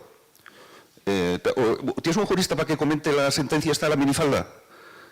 Un jurista de verdad, no digo un periodista a la hora de comunicar, evidentemente, pero un jurista de verdad no va a hablar de la sentencia a la minifalda o de lo que ha dicho ese juez de la chica violada, pero que iba con minifalda y tal, si no tiene el auto delante, ¿no? Entonces, reconociendo que evidentemente parte de nuestro trabajo es motivar a la gente para que hable, dentro además de unos códigos periodísticos, evidentemente. Yo en mi experiencia personal ha habido veces que hasta le he dicho a un experto universitario que en esas condiciones es mejor que no hable. A veces, y quizás estoy hablando un 10% o un 15% de las veces, pero a veces hay que decir eso. Y perdón porque no quiero prolongarme mucho, pero quería comentar, esto era un poco al pie de lo que habéis comentado, pero quería decir otra cosa, a ver si puedo ser rápido y sintético. Rankings y reputaciones, ayer estuvimos hablando de esto. Son prelaciones, es decir, cuando uno en un ranking o incluso de una forma más vaga tiene una reputación u otra, si está en el puesto 3, alguien está en el puesto 2 y alguien está en el puesto 4. Y eso al final es competencia. Que yo creo que hasta John Thornhill no ha salido esa palabra y creo que llevamos 6 o 7 ponentes, ¿no? Claro, en el ámbito especial de la administración pública, y aquí hay muchas universidades públicas, la palabra competencia aterroriza, pero hay que saber que ya las universidades y también las universidades públicas compiten. Es decir, muchos servicios públicos de este país, de todo orden, están consiguiendo por diferentes blindajes o por, digamos, tutela de intereses privados en virtud de grandes palabras de servicio público, un blindaje con relación a la competencia. En otros ámbitos educativos, en los centros sanitarios, etcétera, etcétera. Pero en la universidad eso ya no es posible. Es decir, las universidades públicas ya están compitiendo literalmente en un libre mercado. Literalmente, quizá todavía no en los grados, pero sí en los posgrados. Es decir, todavía todos sabemos, o una universidad como la mía puede pensar que el grado de Derecho para los chicos y las chicas de 18 años es un mercado que lo tenemos seguro. Pero ya esos posgrados de Derecho Marítimo o de Criminología Clínica tienen que ser muy buenos para que te venga gente y evidentemente para que no se te vaya. Entonces, ese ámbito de competencia está ya en las universidades y eso supone, y lamento utilizar ya frases hechas, pero un cambio de cultura por parte de mucha gente, ¿no? Por parte de mucha gente. Y creo que no estamos preparados, especialmente las universidades públicas, para eso. Y una última reflexión muy breve y termino ya. La Universidad del País Vasco está en el famoso ranking de Shanghái. Y estamos hablando mucho de eso, como soy de Bilbao, pues lo quería decir, ¿no? Pero no creo que sea solo mérito, hay cuestiones también de volumen y seguramente que tienen que ver con esto. Pero también quería decir algo malo, entre comillas, malo de mi universidad, ¿no?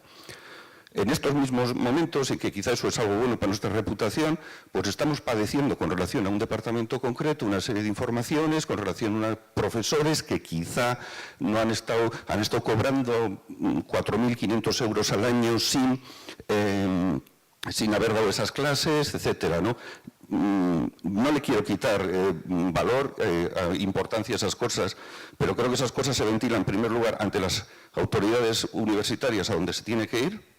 En el caso de que estas no hagan caso, se va a los medios a los tribunales y, en tercer lugar, se va a los medios de comunicación. Cuando hay gente de dentro de nuestras organizaciones que lo primero que hace para airear trapos sucios es ir a los medios de comunicación, tampoco es consciente que vive en un régimen de competencia, porque piensa, no digo ya que le interese la reputación de la entidad en la que trabaja, es que todavía piensa que su sueldo no está vinculado con la reputación de su organización. Y yo creo que eso debe cambiar, y debe cambiar ya para mucha gente. Bueno, gracias. Gracias por tu reflexión. ¿Alguien? Brevísimo y solamente sobre un punto de la reflexión. Me parece bien no precipitarse, me parece fundamental no decir tonterías. Enlazando con lo último que decías, la reputación se pierde a toda velocidad y cuesta mucho ganarla. Pero un matiz que yo quería introducir es lo que muchas veces nos gustaría es invertir la dinámica del experto. No es, oye, ¿tienes a alguien por ahí que comente la sentencia de la minifalda? Es al revés, es, oye, tengo a alguien que te va a comentar la sentencia de la minifalda. Asómbrate, porque la hemos conocido hace 20 minutos y yo ya te tengo a la persona. O tengo al ingeniero que te va a hablar del sistema de frenado del tren de Santiago. O tengo al tipo que entiende de verdad este asunto de los ratones y el cáncer, ¿no? Es distinto, es decir, es verdad que nosotros pedimos y a veces no hay. Lo que yo echo de menos es vuestro trabajo preventivo previo, vuestro golpe a nosotros. Y entonces, francamente, es difícil decir que no, si me lo presentas así. Pero ¿cómo no voy a querer al tipo de la minifalda si no lo encuentro? Si yo creía que eso no se podía improvisar. Es decir, la dinámica que tenéis que hacer es justamente al revés, la iniciativa, ¿no?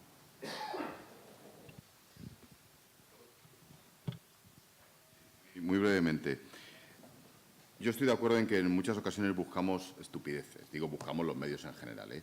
Pero también vosotros tenéis que discernir entre lo que en la facultad se llamaba, en mi época, prensa de élite, que me parece una estupidez llamarlo así, y prensa popular. Ya no estamos en esas. Estamos en prensa de referencia y prensa, no, pero cuando digo prensa no me refiero solo a prensa papel, entiéndeme, los medios de referencia y los que no son de referencia. Es así de fácil. O sea, en el País Vasco yo estoy convencido que si te llama el del correo, lo atiendes de una manera, así te llama el de otro medio, no voy a decir otro nombre porque sería peyorativo, ¿no? Estoy convencido. ¿Por qué? Porque la referencia es el correo, al igual que STV o Televisión Española, y si te llama otra tele u otro programa dentro de la propia ETV o Televisión Española, te lo plantea de manera distinta. Luego, es verdad que en muchas ocasiones los medios piden estupideces, pues a estupideces o a cosas raras, pues a lo mejor no tienes por qué responder. Pero yo creo que los medios de referencia o los programas de referencia o las partes de referencia dentro de esos medios, cuando pedimos algo urgente, de verdad, apretarle las tuercas, porque es que, de verdad que los tiempos informativos han cambiado tanto y siguen, y más que van a cambiar, que nos apremia muchísimo. El tema de la competencia, a lo mejor lo he explicado mal, pero yo también me he referido a ello, creo. O incluso, no lo digo porque lo haya dicho yo, seguro que lo he dicho mejor, pero es clave. Y me refería a eso en cuanto al cambio de cultura, que es una frase hecha, pero es así, en cuanto a que ya estamos en un mercado, pero eso no es malo, eso nos va a obligar a cambiar. Es lo único bueno de esta supercrisis, es que yo estoy convencido que vamos a salir mejor, porque nos va a obligar a que multipliquemos por infinito nuestra inteligencia y nuestra capacidad de superación, porque pensábamos que la universidad era gratis. Es mentira, cuesta un congo. Pensábamos que la sanidad también. Pensábamos que papá Estado, en su multiperformance de esta nuestra España administrativa, nos iba a sacar de todos los problemas. Pues no, porque entre otras cosas el Estado está en quiebra, o ha estado, o casi está. Por lo tanto, y eso estoy convencido que es fundamental. Lo de la competencia, no digo competencia a la americana en cuanto a competencia excesiva. Yo no sé si a vosotros os gustan los programas de cocina. ¿Habéis visto MasterChef? Bueno, el MasterChef español de Televisión Española, era muy curioso ver el MasterChef con los alumnos y los candidatos y ver el MasterChef americano que lo están echando estos días atrás. O sea, la competitividad de los yanquis en el MasterChef no tenía nada que ver con el buen rollito y el compañerismo y tal de los del MasterChef españoles. Claro, a lo mejor una cosa es un exceso y otra cosa es otra, ¿eh? Seguramente en el término medio está lo adecuado. Pero tenemos que ser conscientes de que en España, salvo en deportes, en lo demás no hemos sabido competir. No tenemos cultura de competencia y es absolutamente clave. Y, por último, tienes razón en lo de la clave interna. Cuando te pisan el callo, las cosas primero se arreglan en el vestuario, pero a que a ti te mola leer primero las movidas del vestuario del Athletic de Bilbao antes de que se alegre en el vestuario. A que tú te coges el informativo y te gusta saber el lío que hay en el PNV antes de que lo alegre el PNV dentro de Sabin Etxea. Pues si te ha tocado a ti la movida de los tíos que cobraban 4.500 euros, pues seguramente te enteras por fuera antes que por dentro. O sea, cuando te pisan a ti el callo, duele mucho. Y nos pasa a todos, a cada uno en nuestro gremio. Pero es que la sociedad es así y el mundo está montado así. Y te gusta más saber lo del Athletic de Bilbao antes de que lo arreglen ellos. Eres del Athletic de Bilbao, supongo. Si eres de Bilbao, ¿cómo no vas a ser del Athletic de Bilbao? Bueno, pues te gusta más enterarte antes de que lo arreglen ellos porque forma parte del tema mediático. Y vosotros ahora os ha tocado, en este caso, pues torear con una crisis. Bueno, pues ya saldrás. Thank you. If I could just respond to the point about competition. Sobre I think competencia, you're quite creo right que that, tiene razón. rankings are a way of kind of Los gauging rankings es una forma de different medir la competición in a particular entre country. There's a fascinating universidades debate going on en across un país. European universities Y entre las universidades europeas hay un debate sobre la competitividad en el mundo, y en el Reino Unido hay un debate sobre dónde debería ir la financiación en las universidades. Hay cada vez más universitarios, pero esto es necesario, es bueno. La democratización de la educación universitaria es una cosa buena, o es mejor enfocar en unas pocas universidades excelentes. Pido disculpas por hablar siempre de aspectos económicos o financieros, pero es una parte cada vez más importante del debate, sobre todo en Gran Bretaña. Si es mejor meter dinero en unas pocas universidades para competir a nivel global, o tener el sistema que educa a muchísima gente, no permite competir tanto a nivel global en esos rankings. Disponemos de 15 minutos. Si hay alguien que se quiera animar, por favor, que lo haga saber. Y también haríamos un llamamiento a que las preguntas fueran lo más sintéticas posibles para que haya margen para más. Soy Jesús Díaz, de la Universidad de Navarra. Quería felicitar a los ponentes, que me ha parecido una mesa redonda muy interesante. Yo me voy a Pamplona muy motivado después de esta mesa redonda. Y quería aprovechar la presencia de los tres periodistas tan relevantes para preguntarles sobre el modelo de negocio. ¿Cómo hacer rentables las ediciones digitales? ¿Cuál es el futuro de las ediciones impresas? Vuestra opinión. Gracias. Adelante, Ángel. No, que empiecen ellos, que ahí me da Venga. la risa. Pues José Manuel. Nosotros lo tenemos todo claro, pero no lo podemos revelar aquí porque Ángel rápidamente va a tomar nota. Y John igual, para un modelo de negocio, por cierto, que es bastante exitoso y afortunado. Las cifras que yo he escuchado, creo que son 380.000 suscriptores digitales, 225.000 o alguna cosa así, suscriptores de papel. El modelo de negocio es la crisis en la que estamos. Afortunadamente no estamos en crisis de demanda de información, sino de modelo. Es desastroso. Es desastroso que en 4 o 5 años se haya puesto en cuestión un modelo que funcionaba durante 150, probablemente, y los propietarios de los medios, de los grandes medios, desde luego no han reaccionado a tiempo. No digo que fuera fácil, digo que no han reaccionado a tiempo. En nuestro caso, pero creo que es algo general, al mismo tiempo que tratamos de diversificar los ingresos, puesto que hemos perdido un 50% de ingresos por publicidad y depende de quién, un tanto por ciento importante de ingresos por venta, porque tanto la difusión como la publicidad se han visto alteradas, estamos diversificando y ampliando ingresos atípicos a través de promociones cada vez más complicadas de extender, a través de eventos, a través de explotación de la marca, con resultado de contenido también. Hace hoy es viernes, el jueves de la semana pasada nosotros estábamos en Washington haciendo un evento con el Banco Mundial sobre clases medias en América Latina. Y era un evento patrocinado y organizado con el banco porque es una fuente de ingresos y una fuente de contenidos para nosotros. Hay una zona en la que tenemos que tener cuidado, pero lo estamos llevando adelante. Pero, y voy a dejar para el final lo más complicado y lo que no sabemos todavía, ¿cómo vamos a obtener rentabilidad, más rentabilidad, porque ya la tenemos a través de la publicidad, de nuestras publicaciones en la web? Porque están siendo y van a ser ya, y aquí hay un ejemplo de ello, lo que nos va a guiar. Nosotros vamos a mantener periódicos de papel derivados de nuestro producto online.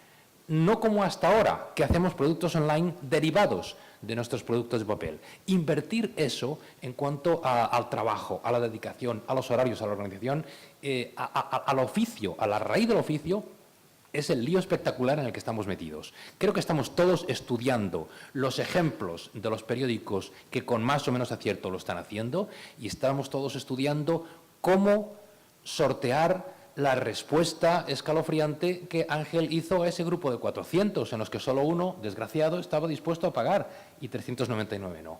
¿Cómo hacer para que la gente valore la información y pague por ella? Sencillísimo, haciendo que esa información sea relevante, que sea importante. Tan relevante para algo que nadie discute cómo pagar, aunque tenga 20 años. Una entrada para un concierto o un billete de avión low cost para ir a un recital, a un festival a Londres. Nadie discute con una línea aérea, nadie discute con alguien y paga 40 euros por ir a un recital y hace cola y las entradas se agotan y es para junio del año que viene. Nosotros no hemos conseguido todavía eso y estamos en ello y estamos estudiando y estamos viendo cómo hacer para cuándo cobrar, cómo cobrar, qué tipo de poros van a tener nuestros sistemas de pago y si vamos a vivir con ello. Y para acabar, la incógnita, lo que a mí me preocupa es los casos, 2, 3 grandes casos. No hablo de pequeños, y pequeños es importante también, pero no tengo información. Pero 1/3 de los periódicos norteamericanos tienen sistemas de pago, ya. Pero los casos grandes, los periódicos de referencia, ¿son excepciones los que funcionan bien? ¿O son una regla que nos puede valer a nosotros? Yo espero que sean una regla, espero que no sean excepciones, espero que no solo valgan para algunos, espero que no solo viva de esto el Financial Times, el Economist, el New York Times, el Wall Street Journal. Espero que los medios de referencia se hagan imprescindibles para sus lectores y estén dispuestos de manera natural a pagar por una información que les sea relevante y que les sea útil. Muy rápidamente. Si supiéramos cuál es el modelo de negocio para que esto sea negocio, no estaría aquí. O sea, estaría siendo el consejero delegado del New York Times o del grupo Murdoch. Vamos, digo, por pensar dos grupos de estos del mundo mundial, porque creo que tampoco ellos lo saben, ¿eh? O lo van sabiendo a lo mejor más que nosotros, la prueba la tenemos en la empresa de Ion, pero tampoco lo tienen del todo claro por muchos otros motivos. Yo creo que todos los soportes van a sobrevivir. Todos los soportes, incluido el papel, va a sobrevivir. Pero claro, en el papel vamos a hacer un pequeño análisis que, como lo he hecho públicamente, y lo puedo plantear aquí. Mi ciudad, Madrid, mi comunidad autónoma, Madrid. En Madrid somos, Madrid ciudad y su área de influencia, casi 6 millones de habitantes, de 0 a 105 años. 6 millones de habitantes. De los 6 millones de habitantes, ¿cuántos calculamos, así, a bote pronto, que tienen acceso a prensa en papel? O bien en el intercambiador, o en la oficina, o porque la compran en el kiosco los domingos. ¿Qué decimos? ¿1,5 millones? ¿2? Me paso. Pero imaginemos 1,5 millones. 2. Esa gente tiene que comerse. Nos tenemos que comer.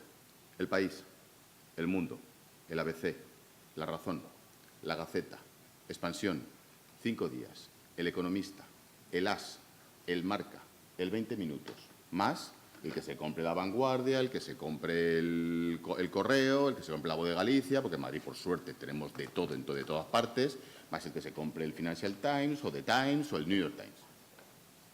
Es imposible. ¿Cuántos bancos había en España hace 2 años? Hace 5. 50 y tantos. ¿Cuántos van a quedar el año que viene? 8. Pues esa es la puñetera realidad. Es imposible. Si hablábamos antes de las universidades, y yo soy de los que hubiera levantado la mano, a diferencia de 4 o 5, yo era de los otros. O sea, es imposible que haya un campus universitario con todas las carreras en cada provincia española. Prácticamente, estoy exagerando. Bueno, pues es imposible que haya todos esos periódicos para 1,5 millones de clientes, con lo que cuesta el papel, etcétera, etcétera, etcétera. Por lo tanto, hay que redefinir y en esa redefinición hay que meter tijera.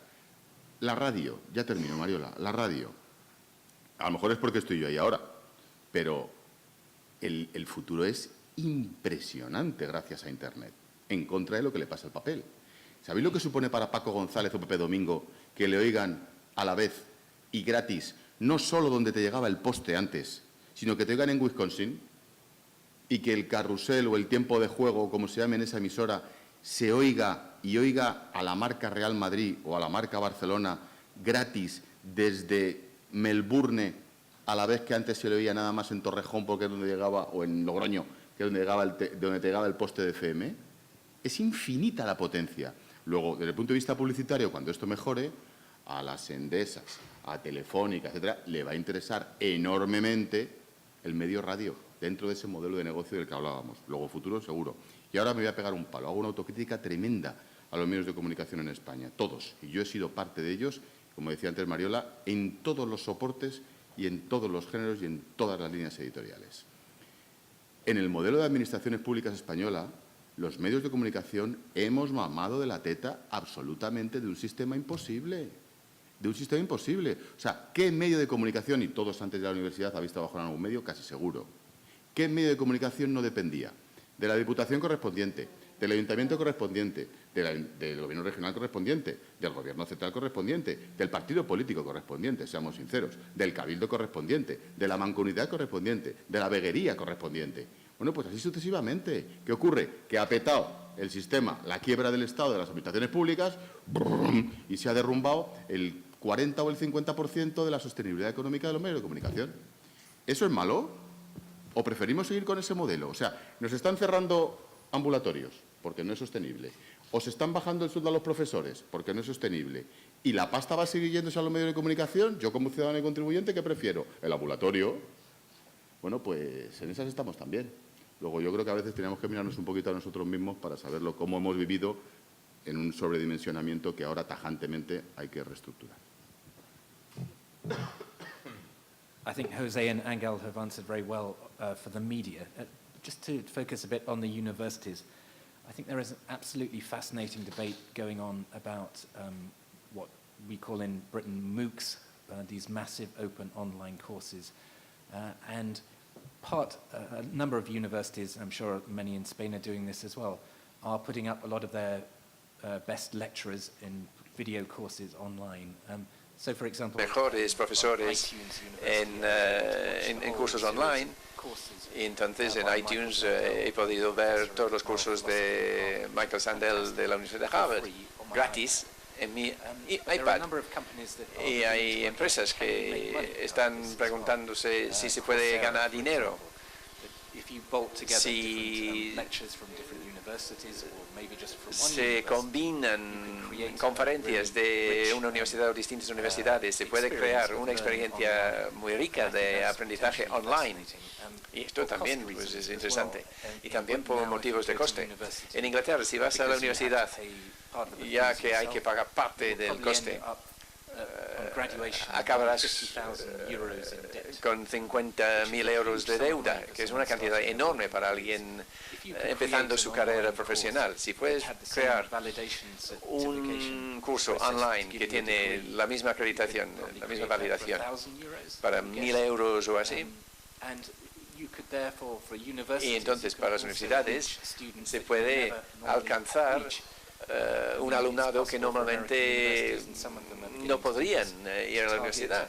En Estados Unidos están buscando a alumnos entre la gente pobre de la India que no podrían pagar para ir a Harvard o Yale. Pero las universidades pueden crear paquetes de materiales, de contenidos y certificación, acreditación y cursos a distancia, programas que permiten a los estudiantes indios conseguir titulaciones de sus universidades. Y sería interesante ver si en unos años universidades españolas un curso de económicas totalmente online for que todo se students in hace Mexico, it must be possible a to través reach de Internet audience y that llega we never a, thought por ejemplo, estudiantes en México. So I think we're just at the Entonces yo creo que infancy of estamos that en la industry. infancia de una nueva Amazingly industria interesting to see how it y develops. será muy interesante ver cómo se desarrolla. Cerramos ya con la intervención del rector, que tenía pedida la palabra, y con las reflexiones que le sugiera en su caso a los miembros de la mesa. Mientras se acerca el micrófono, una referencia en relación con la sentencia de la minifalda que no me resisto a hacer. La sentencia de la minifalda es un ejemplo de comunicación distorsionada de una realidad jurídica. La sentencia de la minifalda tiene que ver con un juicio de una agresión sexual a una mujer y en el... No, pero quiero aclararlo porque además, porque sale recurrentemente esta sentencia. Y como has dicho que nunca encuentras alguien que te la comente, te lo estoy ofreciendo. Y free. Una agresión sexual a una mujer, en la sentencia se hace en un párrafo, en un fundamento, una referencia a la forma en la que esa mujer iba vestida. Y efectivamente se hace una mención a la minifalda. Nunca sale en los medios de comunicación, o siempre que se hace mención a esta sentencia, sale el fallo de la sentencia. Se le condenó a la persona por agresión sexual y cumplió una pena de privación de libertad.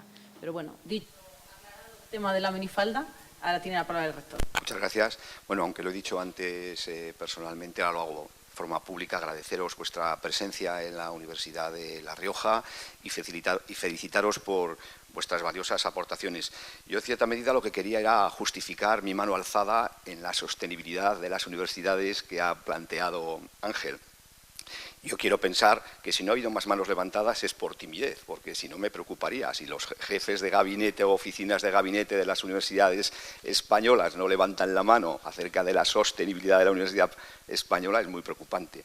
Pero bueno, yo quiero señalar algunas cuestiones con respecto a este concepto, que además en los medios de comunicación pues, está bastante repetido y reiterado, ¿no?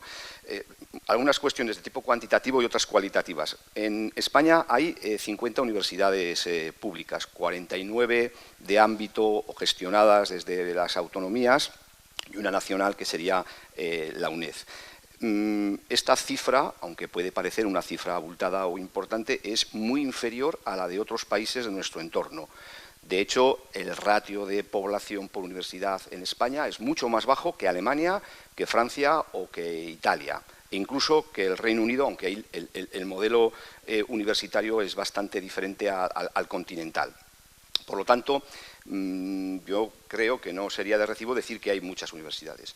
Por otro lado, yo creo que hay que subrayar la idea o el hecho de que las universidades que se han creado en España, y es cierto que se han creado bastantes en las últimas décadas, han permitido la articulación del territorio y han facilitado el acceso de muchos jóvenes a la formación universitaria. Podríamos discutir si con exceso o no, pero sí que es cierto que ha elevado el nivel formativo y cultural de nuestros jóvenes y que esto, bueno, pues ha hecho que en general permita que nuestro país avance y se desarrolle más.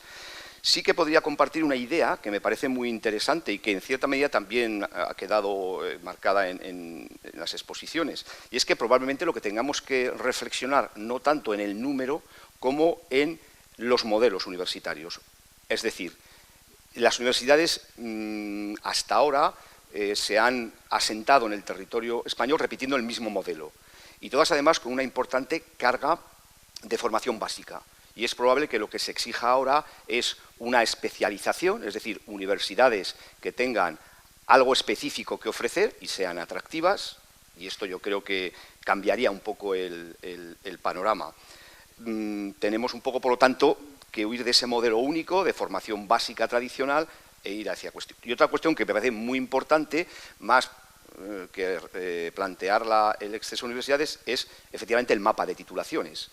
Es insostenible, esto hay que reconocerlo, que en un entorno geográfico de 50 kilómetros se repitan las mismas titulaciones. Y esto enlazaría un poco con el tema de la especialización.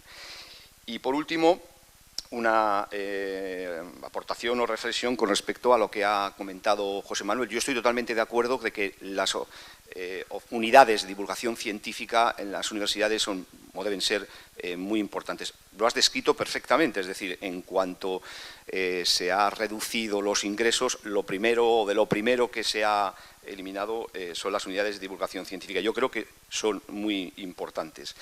Al no existir, es cierto que las oficinas, los gabinetes de comunicación cubren en cierta medida esa función y ahí tienen una labor muy importante porque yo soy consciente, como rector y como profesor, que a los profesores nos cuesta mucho acudir a los medios de comunicación, adelantarnos o incluso ser solicitados, nos cuesta mucho.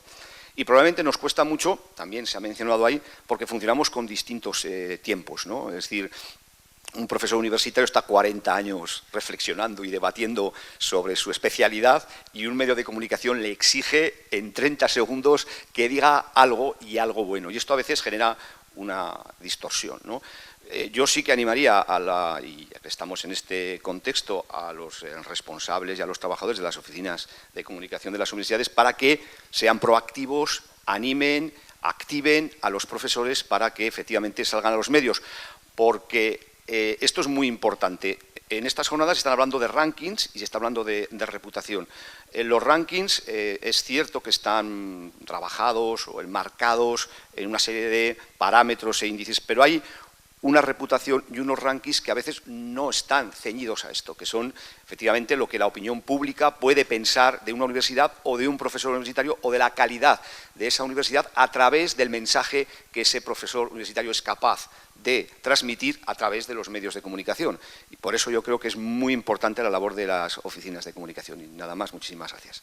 Gracias, rector. Yo tenía pensado terminar con, por supuesto, las típicas palabras protocolarias de agradecimiento, además muy sentido a todas las personas que nos han acompañado en la mesa, a Ángel, a José Manuel y a John, pero no me resisto, teniéndolos aquí, a pedirles un ejercicio de rapidez periodística, ya que ellos nos piden rapidez. Y yo les voy a hacer un pequeño juego, ¿no? Si tuvieran que volver hoy a la redacción de sus medios y tuvieran que titular una crónica sobre la Universidad de La Rioja, ¿cuál sería el titular? Qué gracioso, el de la radio. Yo iría a contar a mi periódico, hay una asociación que es esta y hay una universidad que es La Rioja que creo que entienden bien nuestra necesidad y que creo que entienden bien do ut des. Es decir, tenemos que hacer para que hagan y creo que ellos son conscientes de nuestros cambios, de nuestra situación.